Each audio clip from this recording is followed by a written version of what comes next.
Scientists searched for decades for the gene behind one of the most charming features on the human face. And what they found wasn't a gene at all. It was a myth taught in classrooms, repeated in textbooks, and believed by millions.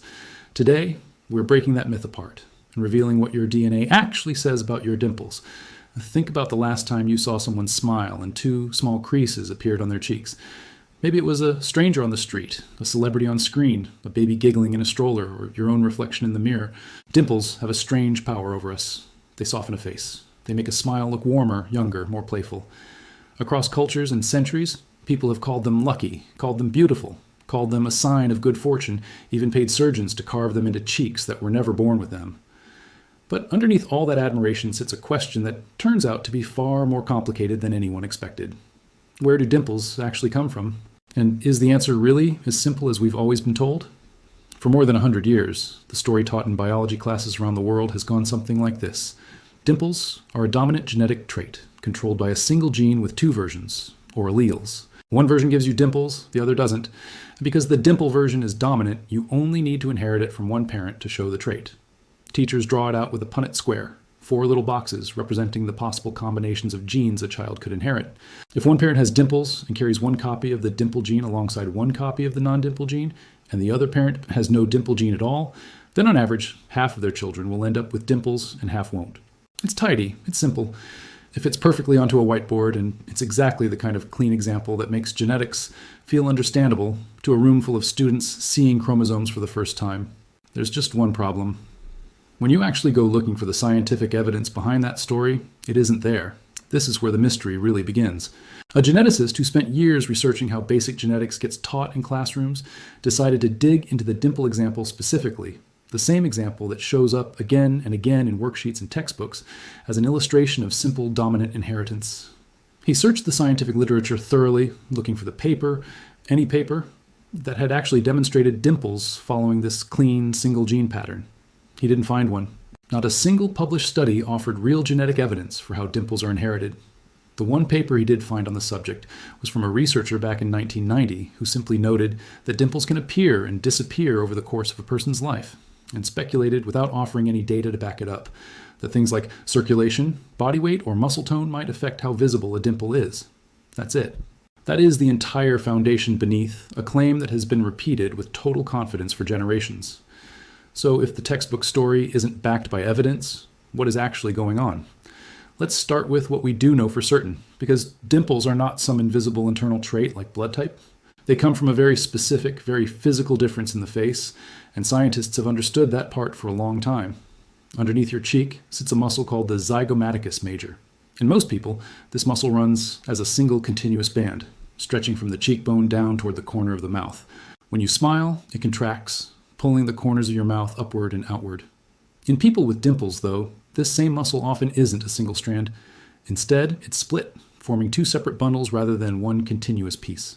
When that split muscle contracts during a smile, it pulls on the overlying skin in a way that a single unified muscle wouldn't, tugging it inward and creating that small, familiar indentation we call a dimple. Some researchers describe this as a bifid muscle, essentially meaning a muscle divided into two parts. And it's considered the most likely physical explanation for why dimples appear when someone smiles and why they don't appear on smooth, unmarked cheeks in people without that muscular variation. This also helps explain something a lot of people notice but rarely think too hard about, which is that plenty of people have a dimple on just one cheek instead of both. This is called a unilateral dimple, and it happens because the asymmetry isn't just in how a face looks, it's in the actual muscle structure underneath. One side of the face may have that split zygomaticus major, while the other side has the standard single band. Researchers believe this kind of asymmetry can be shaped by a mix of genetic instructions and environmental influences during fetal development, meaning the story of a single dimple starts being written long before a baby ever takes a first breath, let alone flashes a first smile. Now here's where things get genuinely interesting. Because once you accept that a split muscle is the mechanical cause of a dimple, the next question becomes obvious. What determines whether someone develops that split muscle in the first place? Is it purely genetic? Is it something that happens randomly during development? Or is it some combination of both shaped by forces we don't fully understand yet? Twin studies offer one of the more compelling, if still incomplete, pieces of the puzzle. Identical twins share essentially the same DNA, so if a trait is strongly genetic, you'd expect identical twins to either both have it or both lack it. And if they do have it, for it to look remarkably similar between them. One study looked at a group of 150 identical twin pairs and found 8 pairs where both twins had dimples. Of those 8 pairs, 5 showed dimples that matched closely in shape and depth, almost like a mirror image of each other. That's a striking result, and it does suggest there's some genetic thread running through this trait. But here's the catch, and it's an important one. 8 pairs is a tiny sample size in the world of genetic research. A result like this could easily be influenced by chance rather than reflecting some deep genetic law. And the researchers themselves were careful to note that much larger studies would be needed before anyone could say with real confidence that identical genes reliably produce identical dimples.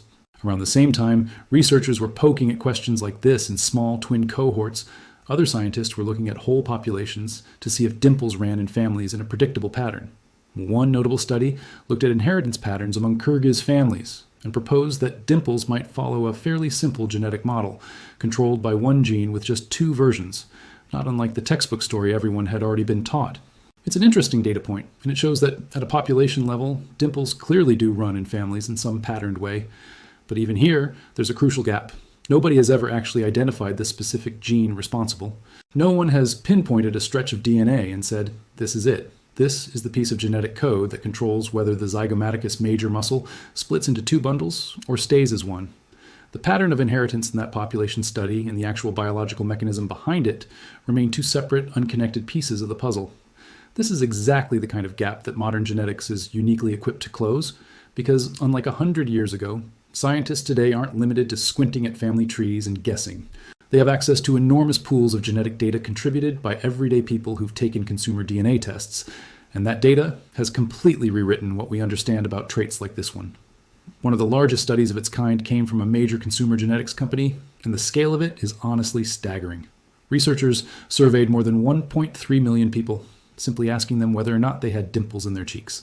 Then they compared those answers against each person's genetic profile, hunting for any DNA markers that showed up more often in people who said yes than in people who said no. What they found wasn't 1 gene. It wasn't 2 genes. It was over 2,900 separate DNA markers scattered across the genome, each one showing some statistical association with the presence of dimples. Let that sink in for a second, because it completely demolishes the simple Punnett square story. This isn't a trait controlled by a single dominant allele. It's what geneticists call a polygenic trait, meaning it's influenced by the combined cumulative effect of an enormous number of genetic variants, each contributing just a tiny nudge in one direction or another. No single variant determines your fate here. Instead, you're looking at something more like thousands of tiny votes being cast across your genome, and the final tally influences, but doesn't fully decide, whether you end up with dimples. And here's the part that might be the biggest surprise of all. After identifying those thousands of markers, researchers ran what's called a polygenic risk score calculation, essentially trying to figure out how much of the variation between people who have dimples and people who don't can actually be explained by genetics. The answer they landed on was about 2%. Just 2%. That means the vast, overwhelming majority of why one person has dimples and another doesn't is being driven by something other than the specific genetic differences these researchers were able to measure. Environmental factors during development, structural differences in the face that aren't captured by the genetic markers tested, sheer biological randomness during how muscles form in the womb, and genetic factors we simply haven't identified yet all likely play a role in that remaining variation. This lines up with something else researchers have consistently observed, which is that dimples are often described using a strange, almost contradictory phrase, an irregular dominant trait. It's dominant in the sense that it does seem to run in families and can appear in a child even when only one parent shows it. But it's irregular because the inheritance pattern doesn't behave predictably. Sometimes 2 parents with visible dimples will have a child with none at all. Sometimes 2 parents without a single dimple between them will have a child who develops deep, obvious dimples that seem to come out of nowhere. If dimples truly followed the simple, single gene model taught in schools, these kinds of surprises shouldn't happen nearly as often as they do. But because dimples are shaped by thousands of small genetic contributors, plus a heavy dose of environmental and developmental influence, these seemingly random outcomes actually make perfect sense. So if there isn't one dimple gene, are there any specific genes worth paying attention to at all? As it turns out, yes, at least one candidate has emerged from research into facial development more broadly. It's called WNT10A, and it's a gene known to play a role in craniofacial development, meaning the formation of the bones and structures of the skull and face. Some researchers have flagged WNT10A as a possible contributor to dimple formation, given its broader involvement in shaping facial features during development. But it's important to be honest about where the science actually stands here. The precise mechanism connecting WNT10A to dimples, specifically, hasn't been fully worked out. It's a candidate, a lead worth following, not a confirmed answer. Given what we now know about how many thousands of markers seem to be involved, it's likely that WNT10A, if it plays a role at all, is just one voice in a very large genetic chorus rather than a solo performer. There's another layer to this story that goes beyond genetics entirely, and it has to do with time. Dimples aren't necessarily a fixed feature you're born with and keep forever, or entirely absent your whole life if you didn't get them at birth. They can appear, disappear, and reappear as a person ages. Babies are a perfect example of this. Many infants show what look like dimples simply because of baby fat filling out their cheeks, creating soft creases when they smile. As children grow and that baby fat gradually disappears, and as facial muscles lengthen and mature, those early dimples can vanish completely, never to return. On the flip side, some children don't develop visible dimples until later in childhood, when their facial structure has matured enough for that split muscle, if they have it, to actually create a visible effect during a smile. Other people notice dimples show up during adolescence, or even fade away entirely by adulthood as facial fat distribution and muscle tone shift with age. This transience is part of why some researchers have speculated that things like circulation, weight, and muscle tone might affect how prominent a dimple looks at any given moment in a person's life, even if the underlying muscular structure enabling the dimple stays essentially the same. Take a step back and look at the full picture here, and you start to see why the dimple story is such a perfect case study for how genetics actually works, as opposed to how it gets simplified for a classroom lesson. The physical mechanism is clear enough: a split zygomaticus major muscle pulling on the skin during a smile. The inheritance pattern is real but messy, showing up in families without following predictable rules. The genetic contribution is enormous in terms of raw numbers, with thousands of DNA markers involved, yet surprisingly small in terms of actual predictive power, explaining only a sliver of who ends up with dimples and who doesn't. And running alongside all of that DNA is a whole additional set of developmental and environmental factors nobody has fully mapped out yet, from fetal development quirks to childhood fat distribution to the natural aging of facial muscle and skin. It's worth pausing here to appreciate just how much this challenges the neat story most of us grew up hearing. We like clean explanations. A dominant gene, a recessive gene, a Punnett square, a percentage chance calculated on a whiteboard. It feels satisfying because it's simple and it fits our intuitive sense that traits should be either inherited in a predictable pattern or not inherited at all. But biology rarely respects our desire for tidiness. Height isn't controlled by one gene. Eye color, despite popular belief, isn't either. Skin tone, hair texture, even things like handedness, all of these traits that seem visually obvious and simple on the surface turn out to be influenced by dozens, hundreds, sometimes thousands of genetic variants working together, plus environmental and developmental factors layered on top. Dimples turn out to be a small but perfect example of this larger truth. The simplest explanations are often the ones science eventually leaves behind, replaced by something messier, more nuanced, and honestly more fascinating. Before we get to that final picture, it's worth widening the lens a little further because dimples on the cheek aren't the only kind of dimple the human body produces, and understanding the differences helps put the cheek dimple mystery into even clearer perspective. Some people have small indentations at the base of their spine, sometimes called back dimples or venous dimples, sitting right above the hips. These come from a completely different structural cause, a short ligament connecting skin to bone in that region, and they're often more visibly linked to body composition and posture than cheek dimples are. Then there's the chin dimple, that small cleft some people have right in the center of the jaw, which comes from yet another distinct developmental quirk, an incomplete fusion of the two halves of the jawbone during fetal growth. The reason this matters is simple. The word dimple gets used casually to describe several very different biological phenomena, each with its own separate cause, its own separate developmental timeline, and quite possibly its own separate genetic story still waiting to be unraveled. Cheek dimples, the ones most people picture when they hear the word, are unique in that they come specifically from that split zygomaticus major muscle we talked about earlier, not from a ligament and not from a bone fusion issue. Keeping these apart matters because a lot of confusion in casual conversations about dimple genetics comes from people unconsciously blending these totally different traits into one, assuming that whatever causes one type of dimple must explain them all. It doesn't. Each has its own developmental story, and the cheek dimple story we've been unpacking is really only about that one specific muscular variation on the face. It's also worth sitting for a moment with just how culturally significant this small facial feature has become, given how genetically murky its origins actually are. Across dozens of cultures throughout history, dimples have carried meaning far beyond simple aesthetics. In parts of East Asia, dimples have long been associated with charm, youthfulness, and even fortune. to the point where cosmetic procedures, specifically designed to create artificial dimples, have grown into a real, ongoing medical trend. In other cultural traditions, a dimple appearing on a baby's cheek has been treated as a small sign of luck or blessing, something older relatives point out proudly at family gatherings. Poets and writers across centuries have used dimples as shorthand for warmth, mischief, or beauty, weaving them into descriptions of characters we're meant to find instantly likable or charming. None of this cultural weight comes from any actual scientific understanding of what dimples are or where they come from.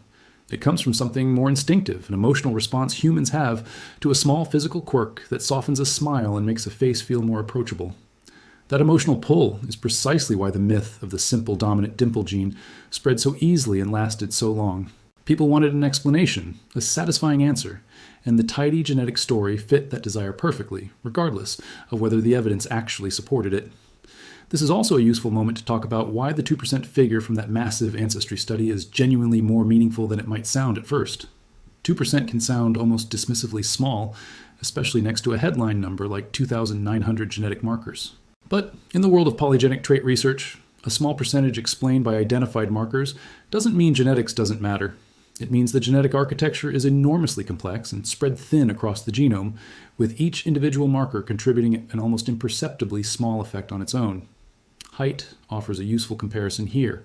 Even though scientists have identified thousands of genetic variants linked to how tall a person grows, and even though we know with confidence that height is strongly heritable overall, no single study has ever managed to explain the full extent of that heritability using only the specific variants identified so far.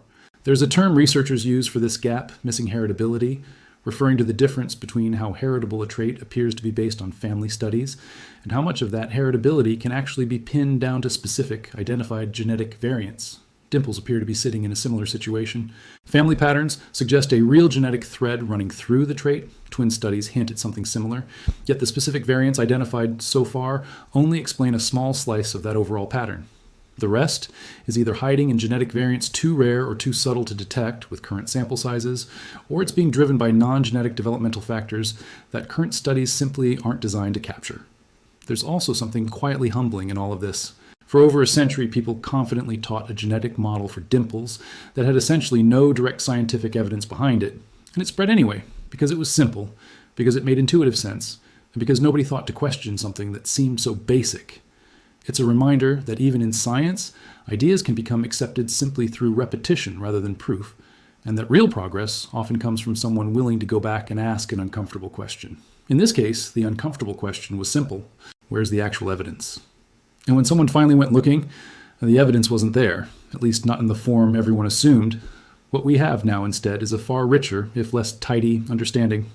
Dimples come from a split muscle beneath the cheek. That muscle structure is shaped by an enormous, still not fully cataloged, collection of genetic variants working together rather than any single dominant gene.